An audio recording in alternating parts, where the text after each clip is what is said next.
America ఇరాన్పై నావికా దిగ్బంధనం విధించింది. దీంతో ఒక భారీ ఆర్థిక యుద్ధం మొదలైంది. ఇదే అసలు యుద్ధభూమి, హార్మోజ్ జలసంధి. ఇరాన్ ఆర్థిక వ్యవస్థకు ఇదే ఊపిరి. అమెరికా లక్ష్యం ఒక్కటే, ఇరాన్ వాణిజ్యాన్ని, ముఖ్యంగా ఆయిల్ ఎక్స్పోర్ట్స్ని పూర్తిగా ఆపేయడం. అందుకోసం అమెరికా ఏకంగా 15 యుద్ధనౌకలను రంగంలోకి దించింది. ఈ నౌకలన్నీ ఇరాన్కు అందనంత దూరంలో అంతర్జాతీయ జల్లాల్లో మోహరించాయి.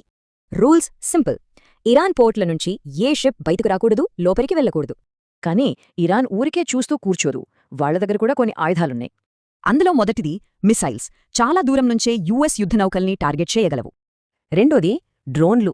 తక్కువ ఖర్చుతో కూడిన ఈ డ్రోన్ల దండు చాలా ప్రమాదకరం. మూడోది స్పీడ్ బోట్లు. పేలుడు పదార్థాలతో నిండిన ఈ బోట్లు భారీ నష్టం కలిగిస్తాయి.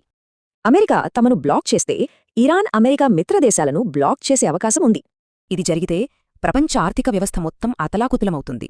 ఇప్పటికే గ్లోబల్ ఆయిల్ ధరలు బ్యారెల్కు $100 దాటేశాయి. ఇంకా పెరగొచ్చు. పరిస్థితి చాలా సున్నితంగా ఉంది. ఒక్క చిన్న పొరపాటు జరిగినా పెద్ద యుద్ధమే.